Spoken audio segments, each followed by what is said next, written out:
تو آج ہم انشاءاللہ تعالی ووٹ کی شرعی حیثیت پر بات کریں گے اور قائد کو کیسا ہونا چاہیے، جس لیڈر کا انتخاب کیا جا رہا ہے قرآن اور سنت کی روشنی میں اس کو کیسا ہونا چاہیے۔ اللہ رب العالمین جل وحدہ لا شریک نے قرآن مجید فرقان حمید میں 5ویں پارے میں ارشاد فرمایا، ان اللہ یأمرکم ان تؤدوا الامانات الی اہلہا، بے شک اللہ وحدہ لا شریک تمہیں حکم دیتا ہے کہ تم اپنی امانتیں ان تک پہنچاؤ جو اس کے اہل ہیں۔ کس لیے؟ وَإِذَا حَكَمْتُمْ بَيْنَ النَّاسِ أَن تَحْكُمُوا بِالْعَدْلِ، یہ اس لیے کہ جب کہ وہ لوگوں کے مابین عدل سے فیصلہ کر سکیں۔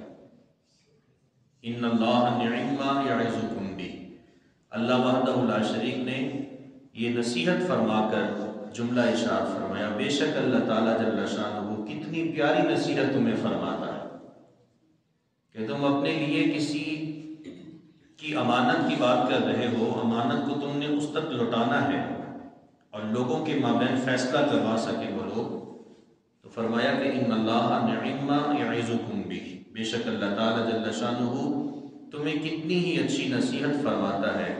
ان اللہ کان سمیعا بصیرا، بے شک اللہ تعالیٰ خوب سننے والا اور دیکھنے والا ہے۔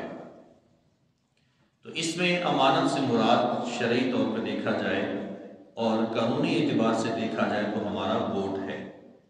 یہ ایک جو ووٹ ہے یہ ایک امانت ہے، اس میں خیانت نہیں ہو سکتی ہے۔ ووٹ گواہی ہے، جھوٹی گواہی نہیں دی جا سکتی ہے۔ ووٹ وکالت ہے اور جھوٹی وکالت نہیں ہو سکتی ہے۔ تو سب سے پہلی بات جس پہ ہم بات کریں گے وہ یہ ہے کہ جس قائد کو اپنا ہم رہنما بنا رہے ہیں وہ حسن اخلاق کے اعتبار سے اچھا ہونا چاہیے، اس کا اخلاق بہتر ہو، اس کا لب و لہجہ اچھا ہو، اس کی زبان درست ہو، اس کی زبان سے نکلنے والے الفاظ درست ہونے چاہیے۔ اللہ رب العالمین جل شانہ کے پیارے محبوب صلی اللہ علیہ وسلم آپ کے بارے میں اللہ تعالیٰ نے قرآن مجید فرقان حمید میں سورہ قلم کی آیت نمبر 3 میں ارشاد فرمایا، اِنَّكَ لَعَلَىٰ خُلُقٍ عَظِيمٍ، پیارے محبوب صلی اللہ علیہ وسلم آپ تو اخلاق کے اعلیٰ درجے پہ فائز ہیں۔ وہ اخلاق کیا ہے؟ وہ اخلاق یہ ہے اپنی زبان کو گالی گلوچ سے محفوظ رکھا جائے، اپنی زبان سے کسی کو تکلیف نہ دی جائے، اپنے ہاتھ سے کسی کو تکلیف نہ دی جائے، اپنی نگاہوں سے کسی کو تکلیف نہ دی جائے۔ تو ایک لیڈر میں، ایک قائد میں سب سے بڑی خوبی یہ ہونی چاہیے کہ اس کو حسن اخلاق کا پیکر ہونا چاہیے۔ ہر کسی کے ساتھ خندہ پیشانی کے ساتھ ملاقات کریں، یہ نہ سمجھے کہ یہ کوئی امیر ہے تو یہ کوئی غریب ہے، یہ کوئی بہت عالی مرتبہ ہے تو یہ کوئی کم ذات والا، نہیں، سب کے ساتھ باہمی محبت کے ساتھ اپنے سینے کے ساتھ لگانے والا۔ وہ کہیں ایک بڑی خوبصورت بات لکھی تھی کہ اگر امیر سے ملتے ہوئے آپ کے چہرے پہ مسکراہٹ آ جائے اور غریب سے ملتے ہوئے آپ کے چہرے پہ پیشانی پہ تیور چڑھ جائے، آپ غصے کی حالت میں آ جائیں، تو پھر آپ اپنے بلڈ پریشر کا علاج نہ کروائیں بلکہ اپنی منافقت کا علاج کروائیں۔ یہ منافقت ہوتی ہے کہ ہم امیر سے ملیں تو ہمارے چہرے پہ مسکراہٹ ہو اور غریب بندے سے ملنے کی باری آئے تو اس کو اپنا ہاتھ بھی آگے نہ کرے، اور امیر سے ملنے کی باری آئے اس کے گھٹنوں تک چلے جائیں، اور غریب بندے سے ملنے کی باری آئے تو اپنا ہاتھ بھی نہ آگے کریں، اور ہاتھ آگے کر بھی دیں تو ابتدائی انگلیاں ٹچ ہوں، سلام بھی پورا نہ ہو۔ یہ منافقت ہوتی ہے۔ تو امیر اور غریب، کوئی بھی عالی مرتبہ ہے، کوئی کم ذات والا ہے، ایک لیڈر کو یہ خوبی ہونی چاہیے کہ وہ سب کے ساتھ محبت کرنے والا، کائنات کے امام، پوری دنیا کے امام، امام الانبیاء صلی اللہ علیہ وسلم، جو حضور کے کلمہ پڑھنے والے تھے، حضور نے ان کی تربیت ایسی کی، وہ تو حضور علیہ السلام کے نام لیوا اور جان لیوا تھے ہی، آقا علیہ السلام کا اخلاق اتنا اچھا تھا کہ حضور علیہ السلام کے جو دشمن ہوتے تھے وہ بھی حضور کا کو احترام کرتے تھے. اور وجہ کیا تھی؟ بہترین اخلاق. تو بہترین اخلاق کا حامل اگر کوئی شخص ہے تو اس کو ووٹ دینا چاہیے، اس کو اس امانت کا حقدار بنانا چاہیے. تو جس کا اخلاق ہی بہتر نہیں ہے، جس کی بول چال ہی اچھی نہیں ہے، جس کی گفتار، جس کا کردار اچھا نہیں ہے، وہ در حقیقت قائد بننے کا حقدار بھی نہیں ہے. لوگوں کے معاملات کو دیکھا جائے، لوگوں کے معاملات کو دیکھا جائے کہ لوگ کس قدر زندگی بسر کر رہے ہیں، کس قدر مشکلات میں پھنسے ہوئے ہیں. وہ ہر کسی کی مدد کریں، ہر کسی کے ساتھ عزت کے ساتھ پیش آئیں، اور ذات پات، حسب نسب، خاندان، ریت روایت کو بالائے طاق رکھتے ہوئے یہ نہ کہیں کہ یہ بندہ تو میری ذات برادری کا ہے، سب سے پہلے میں اس کا کام کروں گا.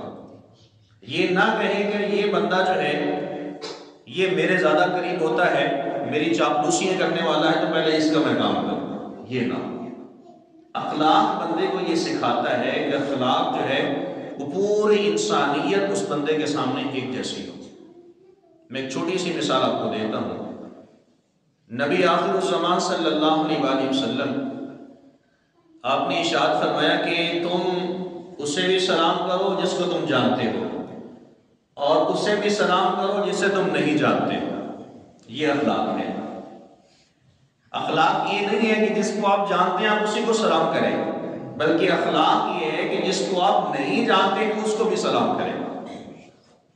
اس میں محبت ہے، اس میں عزت ہے، اس میں احترام ہے، اس میں انسانیت ہے. انسان کے اخلاق کا پتہ چلتا ہے کہ بندہ کس قدر مخلص ہے لوگوں کے ساتھ. لیکن جب ہم اسی بندے کو سلام کریں جو ہمارے جاننے والا ہے، اسی بندے کو سلام کریں جو ہماری ذات برادری کا ہے، اسی بندے کو سلام کریں کہ جو ہمارے ہم پلہ ہے، ہمارے کام کرنے والا ہے، ہم اسے اپنے مطلب نکالنے والے ہیں، اسی بندے کو ہی سلام کریں، تو یہ اخلاق نہیں ہے. اس کو منافقت کہتے ہیں دوسری زبان میں. تو سب سے پہلا ایک قائد کی جو خوبی ہوتی ہے وہ یہ ہے کہ اس کو حسن اخلاق کا پیکر ہونا چاہیے. وہ ایک نمونہ ہوتا ہے نا، ایک آئیڈیل ہے، ایک بہترین وہ ایک ذریعہ ہے، ایک ڈھانچہ ہے قوم کے سامنے. عوام نے اس کو دیکھنا ہے، اس کے مطابق اس کو جو ہے وہ اپنی زندگیوں میں لے کر آنا. میں آپ کو اپنی مثال دیتا ہوں. میں ایک امام مسجد ہوں، میں آپ کا لیڈر ہوں، میں آپ کا قائد ہوں، میں آپ کا رہنما ہوں. میں اگر اپنی زبان سے جھوٹ بولتا ہوں تو آپ نے کہنا ہمارے امام صاحب جھوٹ بولتے ہیں، لہذا جھوٹ بولنا ہی جائز ہے. میں اگر شراب پیوں گا معاذ اللہ تو آپ کے لیے یہ چیز دلیل بن جائے گی. آپ نے کہنا ہمارے امام صاحب شراب پیتے ہیں، ہم بھی شراب پیئیں گے. تو اس لیے جو لیڈر ہے اس کا عمل وہ عوام کے لیے دلیل بن جاتا ہے. تو اگر لیڈر ہی اپنی زبان سے وہ باتیں نکالیں جو نہیں نکالنی چاہیے، جس سے اخلاقیات ختم ہو جائیں، تو پھر وہ بندہ لیڈر بننے کا اہل نہیں ہے. آقا دو جہاں صلی اللہ علیہ وسلم آپ کے صحابی حضرت معاویہ بن حکم سلمی رضی اللہ تعالیٰ عنہ روایت کرتے ہیں ہم حضور علیہ السلام کے پیچھے نماز ادا کر رہے تھے. آقا علیہ السلام کے ساتھ نماز پڑھنے کے دوران کسی آدمی کو چھینک آئی تو میں نے محبت کی وجہ سے اس نے کہا الحمدللہ، تو میں نے اس کے جواب میں یرحمک اللہ کہہ دیا، اللہ تیرے اوپر رحم فرمائے. حالت نماز میں حضور کے پیچھے نماز پڑھ رہے ہیں، حضور امامت فرما رہے ہیں، صحابہ پیچھے ہیں. حضرت معاویہ بن حکم سلمی رضی اللہ تعالیٰ عنہ کہتے ہیں کہ کسی بندے کو چھینک آئی، اس نے کہا الحمدللہ، میں نے اس کی الحمدللہ کی آواز کو سن کر کہہ دیا یرحمک اللہ، اللہ تیرے اوپر رحم فرمائے، جو کہ ایک مسلمان کا دوسرے مسلمان کے اوپر حق ہوتا ہے. تو کہتے ہیں کہ حالت نماز میں صحابہ نے مجھے خاموش کروانے کے لیے اپنی رانوں کے اوپر اشارے کے ساتھ ہاتھ مارنا شروع کر دی. یہ خاص طریقہ تھا کسی کو اگر خاموش کروانا ہوتا بھی تم یہ غلطی کر رہے ہو. تو کہتے ہیں کہ حالت نماز میں صحابہ نے اپنے رانوں کے اوپر بلند آواز سے ہاتھ مارنا شروع کر دیے مجھے خاموش کروانے کے لیے کہ میں غلطی کر رہا ہوں۔ آقا علیہ السلام نے سلام پھیرا، سلام پھیرنے کے بعد حضور علیہ السلام نے حضرت معاویہ بن حکم سلمی رضی اللہ تعالی عنہ سے مخاطب ہوئے اور ارشاد فرمایا کہ نماز یہ تکبیر ہے، تسبیح ہے اور یہ قرآن ہے۔ جب نماز پڑھی جا رہی ہو تو نماز کے اندر حقوق العباد ادا نہیں کیے جاتے۔ تو یہ جو یرحمک اللہ کا معاملہ ہے یہ حقوق العباد کے ساتھ ہے۔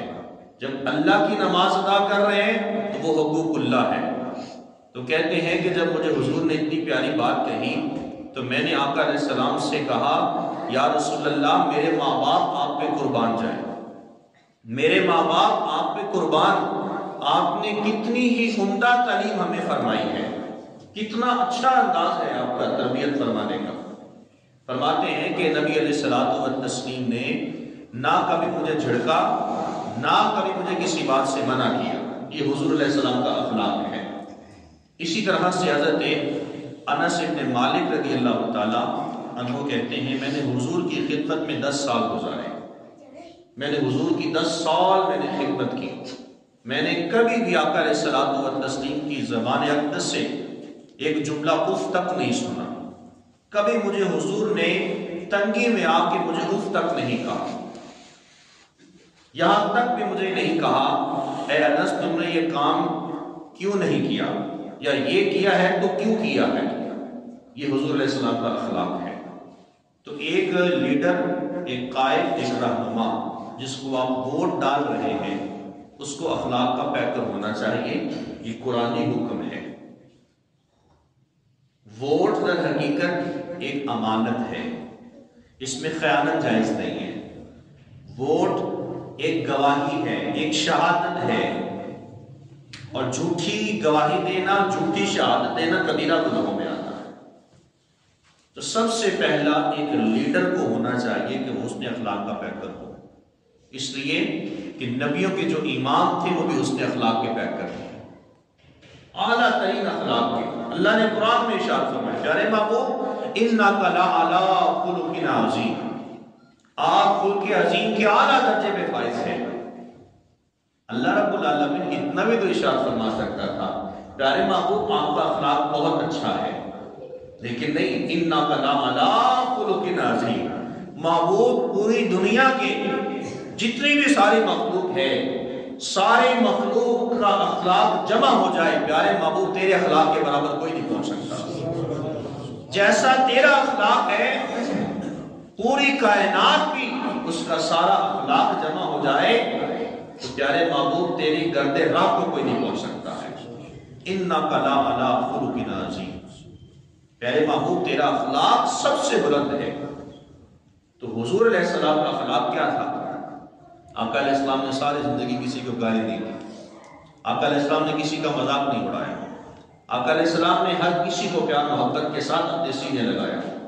آقا علیہ السلام نے اللہ کے بھی حقوق ادا کیے اور بندوں کے بھی حقوق ادا کیے۔ اللہ رب العالمین جل شانہ کے پیارے محبوب کریم علیہ السلام نے اللہ کی عبادت بھی کی اور گھر والوں کے حقوق بھی ادا کیے۔ آپ کی 63 سالہ زندگی کا نچوڑ اٹھا کر دیکھ لیں، آپ کو آقا علیہ السلام کی زندگی میں جو خلق عظیم کے باب ہیں وہ سب سے الگ آپ کو نظر آئے گا۔ ساری زندگی آقا علیہ السلام نے اپنی زبان سے کسی کو تکلیف نہیں دی۔ آقا علیہ السلام نے خود اپنے اوپر ظلم و ستم برداشت کیے، لیکن اپنی زبان سے کبھی بد دعا نہیں نکالی، کبھی کسی کو آپ نے برا نہیں کہا، کسی کو برے نام سے نہیں پکارا، ہر ایک کی عزت کی۔ اگر کوئی بڑا ہے اس کو بھی عزت دی، اگر کوئی چھوٹا ہے اس کو بھی عزت دی۔ آقا علیہ السلام نے صحابہ کی تربیت فرمائی، صحابیات کی تربیت فرمائی، یہ حسن اخلاق ہے۔ تو یہ حسن اخلاق در حقیقت ایک لیڈر کے اندر ہونا چاہیے تاکہ پتہ چلے کہ یہ لیڈر ہے، یہ سیاسی رہنما ہے، لوگ اس کو اپنا آئیڈیل بنا رہے ہیں، اپنا نمونہ بنا رہے ہیں، اس کے مطابق انہوں نے چلنا ہے۔ جب لیڈر ہی شرابی ہو اور لیڈر ہی زانی ہو اور لیڈر ہی وہ چور ہو، ڈکٹیٹر ہو، اور بڑے سے بڑا قسم کا وہ فاسق و فاجر ہو، تو ہم جب اس کے حق میں ووٹ ڈال رہے ہوں گے در حقیقت ہم جھوٹی گواہی دے رہے ہیں، ہم اس کے حق میں جھوٹی گواہی دے رہے ہیں۔ تو یہ بات ذہن نشین رکھیے گا، کل اللہ کی بارگاہ میں جا کے ہمیں جواب دینا پڑے گا۔ یہ ووٹ کو فقط پرچی نہ سمجھا جائے کہ ایک فقط پرچی ہے، بلکہ یہ ایک گواہی ہے، ایک امانت ہے جو آپ اس کے حق میں دے رہے ہیں، آپ اس کے وکیل بن رہے ہیں۔ ووٹ یہ امانت ہے، شہادت ہے، وکالت ہے۔ اگر آپ نے ووٹ کو صحیح طریقے سے ادا کیا ہے، آپ کی امانت کا حق ادا ہو گیا ہے۔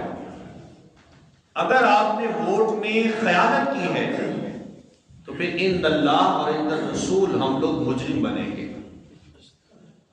اگر ہم نے ووٹ کا غلط استعمال کیا ہے تو اللہ رب العالمین جل شانہ نے سورہ فرقان میں جو رحمان کے بندوں کی صفات ذکر کی ہیں، ان میں ایک صفت اللہ رب العالمین نے بیان فرمائی ہے، والذین لا یشہدون الزور۔ رحمان کے بندے وہ ہوتے ہیں جو جھوٹی گواہی نہیں دیتے۔ تو ووٹ ایک شہادت ہے، ایک گواہی ہے، تو اس کو جھوٹی گواہی نہیں بنانا۔ ووٹ ایک امانت ہے، ایک وکالت ہے، آپ اگلے بندے کی وکالت کر رہے ہیں، آپ وکیل بن رہے ہیں، اس کو اپنا اچھا مان رہے ہیں۔ لیکن اس ووٹ کے بارے میں، اس شہادت کے بارے میں، اس وکالت کے بارے میں، اس امانت کے بارے میں کل اللہ کی بارگاہ میں جا کر ہم سب کو جواب دہ ہونا ہے کہ ہم کس انسان کو ہم نے اپنا لیڈر مانا ہے، کس انسان کے حق میں ہم نے ووٹ ڈالا ہے۔ دوسری بات یہ ہے کہ ایک لیڈر جو ہو اس کو عدل اور انصاف قائم کرنے والا ہونا چاہیے۔ دو طرح کا انصاف ہے جو ہمارے اندر پایا جاتا ہے، ایک ہوتا ہے عدالتی انصاف اور ایک ہوتا ہے سماجی انصاف۔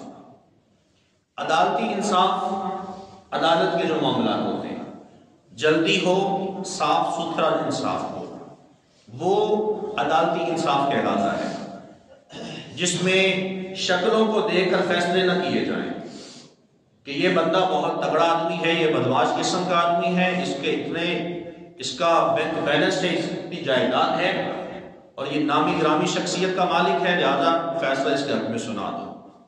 ایسا نہ ہو، بلکہ عدالتی انصاف میرٹ کی بنیاد پہ ہونا چاہیے، جو قانون کے دائرے میں سبھی برابر ہوں، چاہے کوئی امیر ہے، چاہے کوئی غریب ہے، چاہے کوئی سیاست دان ہے تو چاہے کوئی عوام کا کوئی بندہ ہے، کوئی نمائندہ ہے۔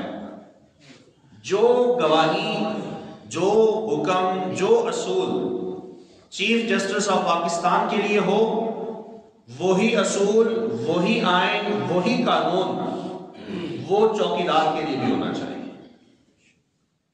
اگر قانون غریب کے لیے الگ ہے اور امیر کے لیے الگ ہے تو وہ عدالتی انصاف نہیں کہلاتا ہے، وہ عدالت اس میں مجرم بن رہی ہے، اور قرآن اور سنت کی روشنی میں وہ مجرم ہے، اس لیے کہ اللہ رب العالمین جل شانہ نے قرآن کے اندر عدل و انصاف کرنے کا حکم دیا ہے۔ اور ایک ہوتا ہے سماجی انصاف۔ سماج کیا ہوتا ہے؟ جیسے ہم لوگ ہیں، ہم عوام ہیں، تو عوام کے اندر بھی حقوق برابر ادا کیے جائیں، اس کو سماجی انصاف کہتے ہیں۔ یہ بھی ایک لیڈر کو چاہیے کہ جب وہ کسی کے حقوق ادا کر رہا ہے تو وہ یہ مت سوچے کہ یہ تو میری ذات برادری کا بندہ ہے، یہ میرے گلی محلے کا بندہ ہے، اس کے پاس میرے رشتہ دار رہتے ہیں، ایسا نہ ہو، بلکہ اس میں وہ ہر بندہ شامل ہو جو اس حلقے کے اندر آتا ہے۔ اس کو کہتے ہیں سماجی انصاف۔ تو عدل و انصاف یہ در حقیقت اللہ رب العالمین جل شانہ نے انبیاء کرام کو اس کی تعلیم دی۔ 1,24,000 کم و بیش انبیاء آئے تو اللہ وحدہ لا شریک نے ان انبیاء کرام کو یہ تعلیم دی اور حکم دیا کہ اگر فیصلہ کرنا ہے تو عدل سے کرنا ہے، انصاف سے کرنا ہے، عدل اور انصاف کے مطابق رہ کر فیصلہ کرنا ہے۔ اس کے سامنے کوئی بھی آ رہا ہے کچل کے رکھ دو، لیکن انصاف کتاب کے مطابق ہونا چاہیے، عدل کے مطابق ہونا چاہیے۔ اللہ رب العالمین جل شانہ نے ارشاد فرمایا سورہ حدید کی آیت نمبر 57 میں لقد ارسلنا رسلنا بالبینات، تحقیق ہم نے رسولوں کو بھیجا واضح نشانیاں دے کر۔ واضح نشانیاں کیا ہیں؟ اللہ تعالیٰ نے انبیاء کو معجزات عطا کیے، کتابیں عطا کی، کتابچے عطا کیے، بڑی آسمانی کتابیں 4 نازل ہوئی، اور مختلف چھوٹی چھوٹی کتابیں لٹریچر ٹائپ وہ 150 کے قریب نازل ہوئی۔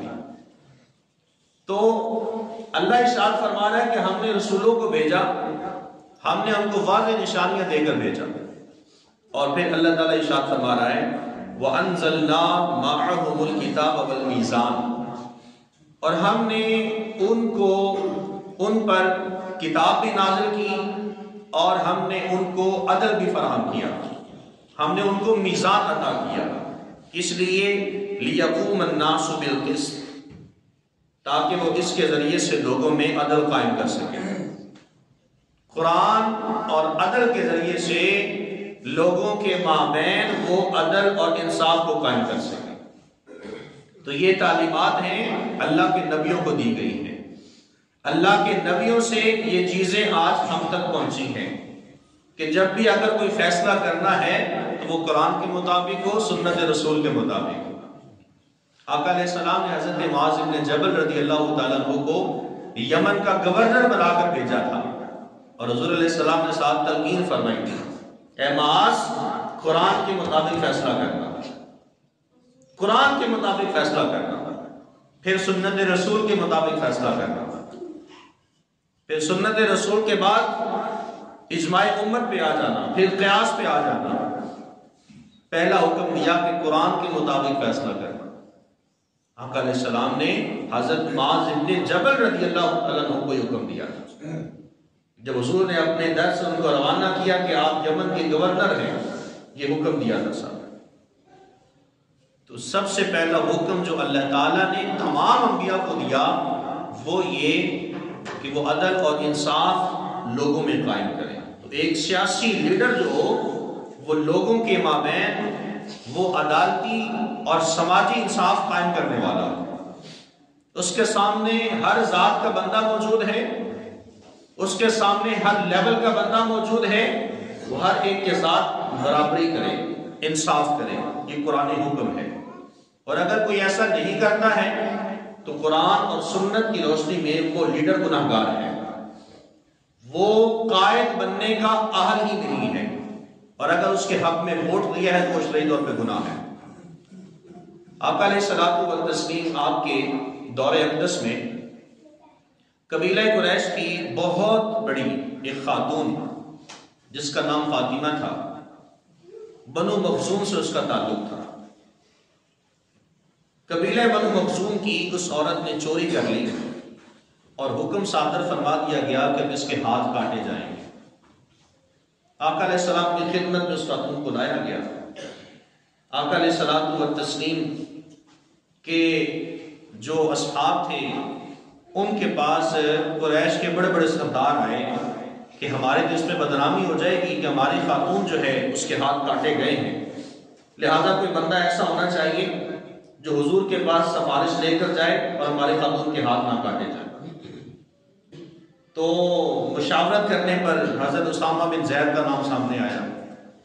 حضور کے غلام بھی تھے، منہ بولے بیٹے بھی تھے، سب سے چہیتے، ہر وقت حضور کی خدمت پہ رہنے والے، حضور کے سیکٹری، ان کو کہا گیا حضرت اسامہ بن زید رضی اللہ تعالیٰ کہا حضور سے جا کے سفارش کروائیے، یہ جو فاطمہ نامی خاتون ہے اس کے ہاتھ نہ کاٹے جائیں، یہ بہت بڑے قبیلے کے ساتھ یہ تعلق رکھتی ہے۔ تو آقا علیہ الصلوۃ والتسلیم نے ناراضگی کا اظہار فرمایا، اور آقا علیہ السلام کے چہرے کے اوپر غم و غصہ کے آثار نمودار ہوئے، اور ایک جملہ ارشاد فرمایا کہ تم سے پہلی قومیں اسی وجہ سے ہلاک ہو گئی تھی کہ جب کوئی امیر کوئی جرم کرتا تو اس کو چھوڑ دیا جاتا تھا، اور اگر کوئی غریب کوئی جرم کرتا تو اس پہ حد جاری کی جاتی تھی۔ آقا علیہ السلام نے تاریخی جملہ ارشاد فرمایا اگر میری بیٹی فاطمہ بنت محمد بھی چوری کرتی میں اس کے بھی ہاتھ کاٹ دیتا۔ یہاں وہ قبیلہ بنو مخزوم کی عورت جس کا نام فاطمہ تھا، تو حضور نے فرمایا یہاں پر اگر فاطمہ بنت محمد بھی ہوتی، میری سب سے چہیتی بیٹی فاطمہ ہوتی، میں اس کے بھی ہاتھ کاٹ دیتا۔ یہ ایک جھلک ہے ریاست مدینہ کی، یہ ایک جھلک ہے مفتی اعظم مسجد نبوی کی، اپنے گھر سے مثال دے رہے ہیں۔ عدل قائم کر کے بتایا ہے تو نبیوں کے امام نے بتایا ہے۔ تو ایک لیڈر، ایک قائد اگر وہ بننا چاہ رہا ہے تو اس کے اندر یہ خوبی ہونی چاہیے کہ وہ عدل اور انصاف کو قائم کرنے والا ہو۔ حضور علیہ السلام نے تاریخی جملہ تا صبح قیامت ارشاد فرما دیا، حکمرانوں کی نصیحت کر دی کہ اگر میری بیٹی فاطمہ بھی یہ چوری کرتی میں اس کے بھی ہاتھ کاٹ دیتا۔ اس لیے یہ اللہ کا حکم ہے، اللہ کا حکم ہے، چوری کرنے والا مرد ہو، چوری کرنے والی عورت ہو، فَاقْطَعُوا أَيْدِيَهُمَا فَاقْطَعُوا أَيْدِيَهُمَا، ان دونوں کے ہاتھ کاٹ دیے جائیں۔ یہ قرآنی حکم ہے۔ تو عدل اور انصاف نبیوں کے امام صلی اللہ علیہ وسلم نے کر کے بتایا ہے، اور امت مسلمہ کے مسلم لیڈروں کے لیے، حکمرانوں کے لیے سبق ہے کہ قانون سب کے لیے برابر ہو، لیکن ایسا نہیں ہے۔ اسلامی جمہوریہ پاکستان، اسلام کے نام پر یہ بننے والا پاکستان جس میں ہم لوگ اپنی جاگتی آنکھوں سے دیکھتے ہیں، دن دہاڑے ایک سیکورٹی گارڈ جو ڈیوٹی کے اوپر موجود ہے اور ایک بدماش قسم کا آدمی آتا ہے اور وہ تیزی کے ساتھ گاڑی میں آتا ہے، سیکورٹی گارڈ کو اڑا کے رکھ دیتا ہے، اس کا انتقال ہو جاتا ہے، اور دن دہاڑے سی سی ٹی وی کیمرے آن ہیں، سب کچھ دیکھا جا رہا ہے، اس کو وہ جو ہے وہ قتل کروا دیتا ہے، اس پہ مقدمہ نہیں ہوتا ہے۔ اور دوسری جانب ہم لوگ یہ بھی دیکھتے ہیں ایک نوجوان جو غلطی سے پتنگ اڑا رہا ہو اس کو پکڑ کے جیل کی سلاخوں کے پیچھے ڈال دیا جاتا ہے۔ یہ دو طرح کے قانون ہیں تو کیوں ہے ہمارے ملک میں؟ وجہ کیا ہے؟ ہمارے حکمران قرآن اور سنت کے مطابق فیصلہ نہیں کرتے۔ حضور نے یہی اسامہ بن زید سے کہا تھا نا کہ تم سے پہلی قومیں اس وجہ سے ہلاک ہوئی کہ جب ان میں کوئی امیر اگر کوئی جرم کرتا تو اس کو چھوڑ دیا جاتا تھا، اور اگر کوئی غریب جرم کرتا اس کو سزا دی جاتی تھی۔ آج یہی ہوتا ہے ہمارے معاشرے میں۔ حضور علیہ السلام نے صدیوں پہلے فرمایا تھا، آج یہی کچھ ہمارے معاشرے میں ہو رہا ہے۔ تو ایک لیڈر، ایک قائد عدل و انصاف کو قائم کرنے والا ہونا چاہیے۔ اگر ایسا ہے تو اس کو ووٹ دینا شرعی طور پہ جائز ہے۔ اگر عدل و انصاف قائم کرنے والا نہیں ہے تو میرے دوستو ایسے شخص کو ووٹ دینا یہ دنیا میں بھی ذلت کا سبب ہے، کل اللہ کی بارگاہ میں اس کا جواب دہ ہونا ہے۔ جیسے میں نے پہلے عرض کیا کہ ووٹ ایک امانت ہے، اس میں خیانت جائز نہیں ہے۔ ووٹ ایک شہادت ہے، جھوٹی گواہی دینا کبیرہ گناہ ہے۔ ووٹ ایک وکالت ہے، آپ جھوٹی کسی کی وکالت نہیں کر سکتے، یہ کبیرہ گناہ ہے۔ قرآن کے فیصلوں کو توڑنا یہ شرعی طور پہ حرام ہے اور حرام ہے۔ اس کے بعد ہے جی وعدوں کی پاسداری۔ اگر کوئی ایسا لیڈر جو اپنے وعدے پہ پکا نہیں رہتا ہے اس کو شرعی طور پہ ووٹ ڈالنا شرعی طور پہ حرام ہے۔ اس لیے اللہ کا قرآن ارشاد فرما رہا ہے وَأَوْفُوا بِالْعَهْدِ إِنَّ الْعَهْدَ كَانَ مَسْئُولًا، ارشاد فرمایا کہ وعدے کو پورا کرو، کل اللہ کی بارگاہ میں اس بارے میں پوچھا جائے گا، سوال کیا جائے گا۔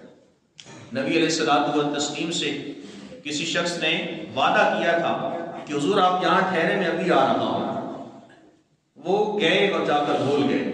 3 دن مسلسل 3 دن گزر گئے۔ تیسرا دن سورج غروب ہونے والا تھا، یاد آ گیا میں نے حضور سے وعدہ کیا تھا۔ واپسی پلٹ کے گئے تو دیکھا حضور وہیں پہ تشریف فرما۔ 3 دن مسلسل آقا علیہ السلام وہیں کھڑے رہے۔ آقا علیہ السلام نے کبھی اپنی زبان سے جملہ نہیں نکالا، بس اتنا کہا تیرے دیر سے آنے نے مجھے تکلیف میں مبتلا کر دیا ہے۔ تو وعدہ، اس کی تکمیل کرنا یہ ایک امت مسلمہ پر واجب ہے، قرآنی حکم ہے۔ تو اگر لیڈران، اگر سیاسی رہنما، مذہبی قائدین اگر وہ وعدے کریں، وعدے کو پورا نہیں کریں گے، اگر اللہ کی بارگاہ میں جا کے وہ جواب دیں گے۔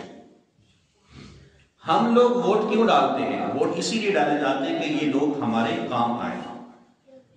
پہلا گناہ ہم لوگ خود کر جاتے ہیں کہ ہم نے اس شخص کو اپنا لیڈر مان لیا کہ جو ہمارے وعدے ہی پورے نہیں کر رہا. پھر وہ شخص کل اللہ کی بارگاہ میں جا کے بھی اس بات کا جواب دے ہوگا کہ میں نے عوام سے اگر ووٹ لیے تھے تو میں نے ان کا حق ہی نہیں دیا.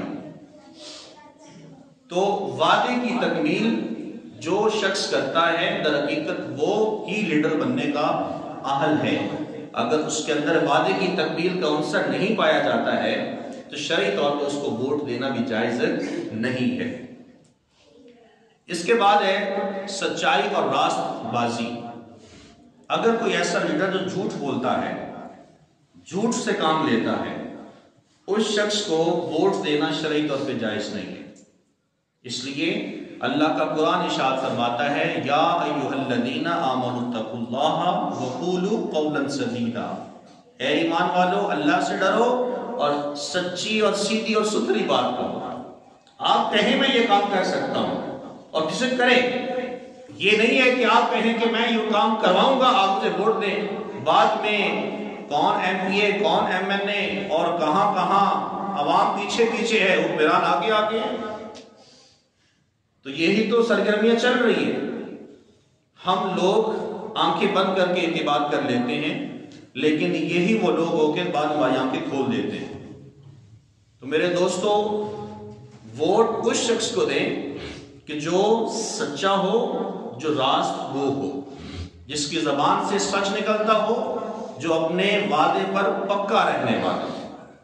حضور نبی پاک صلی اللہ علیہ وسلم آپ کی یہ تمام تر تعلیمات ہم سے یہ تقاضا کرتی ہیں، اور اسی بات کے تحت علامہ طیبی رحمۃ اللہ تعالی علیہ نے بڑی خوبصورت بات کہی. فرماتے ہیں کہ قیادت اور رہنماؤں کا بگاڑ اور خرابی لازمی طور پر شہریوں میں منتقل ہوتی ہے. کیوں؟ فرماتے ہیں اس لیے کہ جو لوگ ہوتے ہیں اپنے حکمرانوں کے دین پہ ہوتے ہیں. میں ایک مثال دیتا ہوں آپ کو. اگر کوئی شخص آپ کے پاس قیادت کے لیے آتا ہے کہ مجھے اپنا آپ حاکم تسلیم کریں، مجھے آپ اپنا رہنما تسلیم کریں، آپ مجھے ووٹ دیں، اب وہ آپ سے جھوٹ بول رہا ہے تو آپ نے یہ کہنا ہے کہ وہ بندہ سچ ہی بول رہا ہے. تو یہ فرمایا گیا اس لیے کہ لوگ اپنے حکمرانوں کے دین پہ ہوتے ہیں. جو حکمران کہتے ہیں ریاست، آگے عوام کہتی ہے، حقیقت میں وہ بات سچی کر رہا ہے. لیکن ہوتا کیا ہے، الیکشنز کے بعد ہمیں کوئی بھی سیاسی بندہ نظر ہی نہیں آتا ہے. تو اس لیے جو بندہ اس چیز کا اہل ہے اس کو شرعی طور پر قرآن اور سنت کے مطابق ووٹ دینا حق بنتا ہے. اگر وہ نہیں ہے اس کے اندر یہ تمام خصوصیات تو اس کو ووٹ دینا بہت ہی کبیرہ گناہ ہے. اس کے ساتھ ہے جی امانت دار اور دیانت دار. یہ بڑی پیچیدہ بات ہے. اللہ رب العالمین نے ارشاد فرمایا ان اللہ یأمرکم ان تؤدوا الامانات الی اہلھا. اللہ تعالیٰ تمہیں حکم دیتا ہے کہ تم اپنی امانتیں ان تک پہنچاؤ جو اس کے اہل ہیں. کس لیے؟ وَإِذَا حَكَمْتُمْ بَيْنَ النَّاسِ أَن تَحْكُمُوا بِالْعَدْلِ. یہ اس لیے کہ وہ لوگوں کے مابین عدل کر سکے، انصاف کر سکے. پھر اللہ ارشاد فرما رہا ہے ان اللہ نعم ما یعظکم بہ.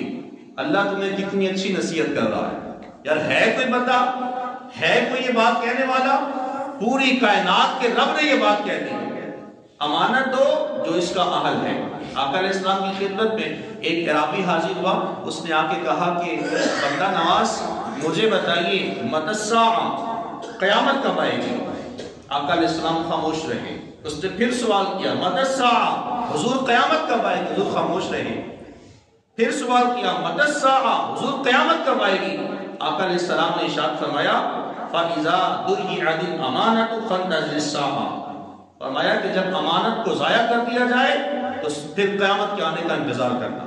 صحابہ بیٹھے تھے، انہوں نے سوال کیا حضور بندہ نواز امانت کو ضائع کرنے سے مراد کیا ہے؟ تو آقا علیہ السلام نے ارشاد فرمایا کہ جب نااہل لوگوں کو منصب دے دیے جائیں تو پھر تم قیامت کے آنے کا انتظار کرنا. یار سوچیں 1500 سال بیت جانے والے ہیں، 1445 میں ہجری چل رہی ہے. نبیوں کے امام نے اتنا عرصہ پہلے فرما دیا کہ جب نااہل لوگوں کو منصب عطا کر دیے جائیں تو پھر قیامت کے آنے کا انتظار کرنا. یہ امانت کو ضائع کرنے کے حکم میں آتا ہے. آقا علیہ السلام نے اتنا عرصہ پہلے فرما دیا.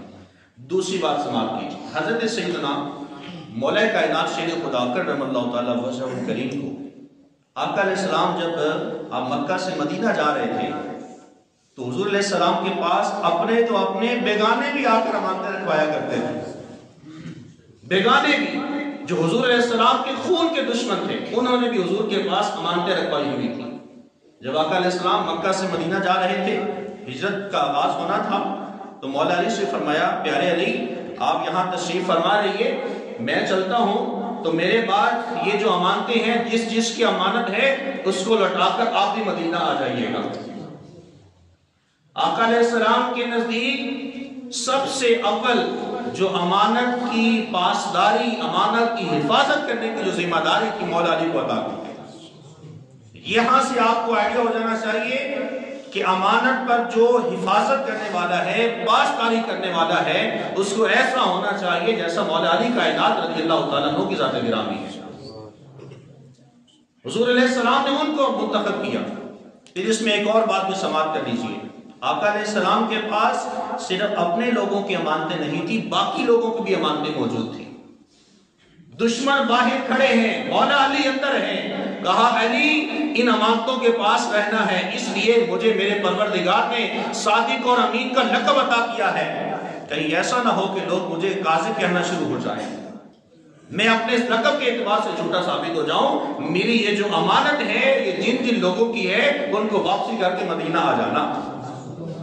آقا علیہ السلام نے مولا علی کو یہ حکم فرمایا، تو ایسا ہی ہوا۔ مولا علی شیر خدا کرم اللہ تعالیٰ وجہ الکریم آقا علیہ السلام کے حکم کی تعمیل کرتے ہوئے آپ نے ساری امانتیں واپسی لوٹائیں اور پھر اس کے بعد آپ بھی مدینہ کو روانہ ہو۔ یہ حکم ہے در حقیقت مولا علی کی وساطت سے ہم گناہگاروں کے لیے ہے، یہ ایک امانت ہے جس کا ہم نے استعمال 8 فروری کو کرنا ہے۔ میرے دوستوں، بزرگوں، بھائیوں، قرآن اور سنت کے مطابق لیڈر کا انتخاب کریں، باقی موروثی سیاست جو کچھ بھی ہے یہ اپنی جگہ پہ ہے۔ میں آپ کو قطع نہیں کہوں گا اور نہ ہی میرا یہ مقصد ہے، میں نے اس ممبر کی ذمہ داری ادا کرتے ہوئے میں نے آج کے اس موضوع کا انتخاب کیا کہ ووٹ ہوتا کیا ہے، لیڈر بنایا کیسے جاتا ہے۔ میں نے اپنے ممبر کی ذمہ داری میں نے ادا کرنے کی سو میں نے کر دی ہے۔ بلغوا انی ولو آیہ کے تحت میں نے اللہ کے نبی علیہ السلام کا پیغام آپ تک پہنچایا ہے۔ حضور نے ارشاد فرمایا پہنچا دو میری طرف سے گرچہ وہ ایک آیت ہی کیوں نہ ہو۔ یہ تمام تر جو چیزیں ہیں یہ اگر ایک رہنما کے اندر موجود ہیں تو وہ در حقیقت آپ کا لیڈر، آپ کا قائد، آپ کا پیشوا، آپ کا رہنما، آپ کا مقتدا بننے کا اہل ہے۔ اگر وہ نہیں ہے، یہ ساری چیزیں اس کے اندر نہیں ہیں تو آپ کا لیڈر اور قائد رہنما بننے کا اہل نہیں ہے۔ اگر آپ اس بارے میں کوئی گواہی دیں گے تو پھر اس صورت میں آپ اللہ کی بارگاہ میں مجرم قرار پائیں گے۔ جی میں اس بارے میں ذکر کر دیتا ہوں۔ اگر کسی شخص کا انتخاب اس انداز سے کیا جا رہا ہے جیسے آج ہمارے ہاں بھی ہوتا ہے، وقت چونکہ قریب ہے، چھوٹی سی بات عرض کر کے اپنی گفتگو کی طرف چلتا ہوں۔ ووٹ بیچنا، 5000 روپے کا ایک بندے کا ووٹ بالفرض کوئی بندہ بیچ دیتا ہے، ایک گھر میں 10 افراد ہیں تو سیاسی رہنما صاحب آئے، انہوں نے آپ کو 50,000 روپے آپ کے ہاتھ میں تھما دیا کہ 10 بندوں کا ووٹ آپ نے مجھے دینا ہے، یہ شرعی طور پہ حرام ہے، اس لیے کہ ووٹ بیچا نہیں جاتا، ووٹ جو ہے یہ گواہی ہے، اس کا غلط استعمال نہیں ہو سکتا ہے، کل اللہ کی بارگاہ میں جا کے اس کا بھی جواب جو ہونا ہے۔ اس کے بعد ہے جی حقوق کے معاملے میں اس لیڈر کا انتخاب اچھا ہونا چاہیے کہ وہ حقوق العباد کے معاملے میں کیسا ہے۔ حضرت سیدنا فاروق اعظم رضی اللہ تعالیٰ عنہ آپ نے ارشاد فرمایا کہ نہر فرات کے کنارے اگر اونٹ کا پیاسا بچہ بھی یا بکری کا بچہ بھی اگر پیاسا مر جائے تو کل اللہ کی بارگاہ میں جا کر عمر اس کا بھی جواب دے ہوگا۔ یہ ہمارے بزرگ تھے، یہ ہمارے اسلاف تھے جنہوں نے اتنی زیادہ خدمت کی، 22.5 لاکھ مربع میل پر سلطنت کرنے والے حکمران تھے۔